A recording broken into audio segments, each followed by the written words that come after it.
Ngayon pala magsi-start yung araw ko kasi hindi ko maigalaw yung balakang ko kanina. So, pinagpahinga muna ako ni Papa.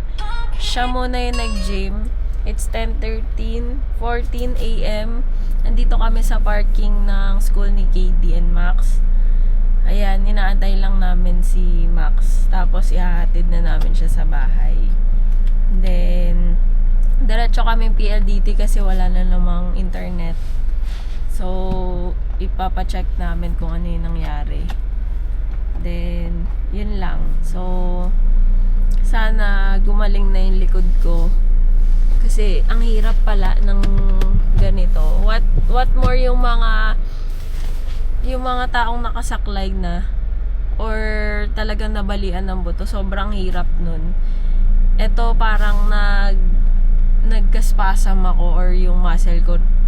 Hindi ko alam kung ano nangyari pero yun nga, kailangan ko pa rin siyang igalaw. Good thing hindi ako nabalian ng buto. So, ayun. Kailangan muna natin magpagaling and then back to normal ulit tayo soon. Galing naman yan. O, ginawa niya. But no pushing, okay?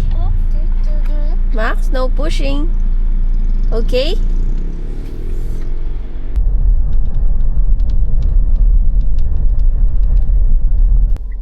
Ayan, so nasa PLDT kami dito sa SBMA kasi wala na namang internet sa bahay. Kaya papacheck namin kung ano yung nangyari.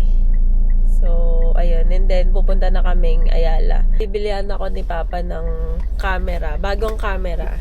It's the Ricoh GR4, yung latest nila. So, ayun. Excited na ako. Regalo niya daw sa akin kasi 14th anniversary na namin.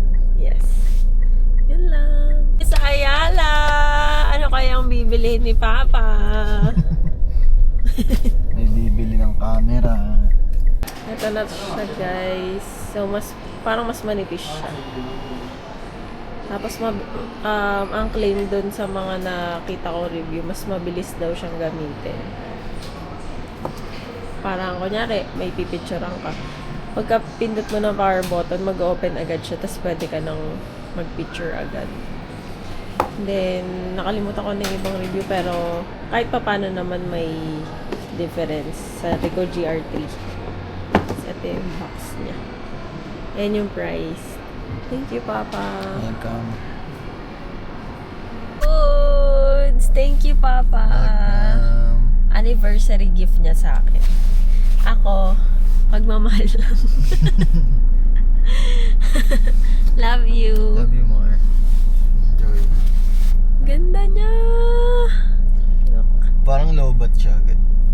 Oo, i-charge ko pa. Ayan, siya bumili ng camera for me. Tapos siya din magsiset up, syempre.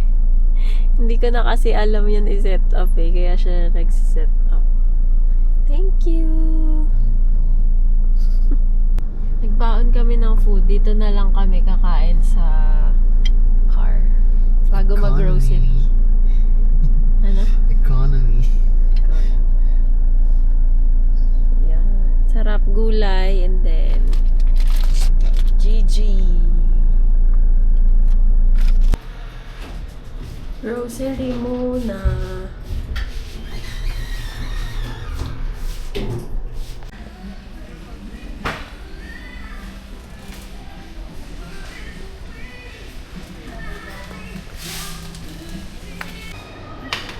Yan ba yun? Tapos na, yay! Hindi lang pagmamahal yung gift ko. may naiambag din. Tapos na kami mag-grocery, guys. Nandito na kami. Nag-aabang sa school ni KD sa parking. Ayan, si Boss Ken, inaayos pa rin yung camera. Medyo nag-iba kasi yung settings ng Ricoh GR3X sa Ricoh GR4. So, ang dami nilang binago sa settings. So, kinakapa pa namin kung paano. Wala pa rin masyadong tutorial sa TikTok and YouTube. So, kasi bagong-bago pa lang siya. So, ayun lang. Yan, dito na si Kuya. Hi. na ni Papa.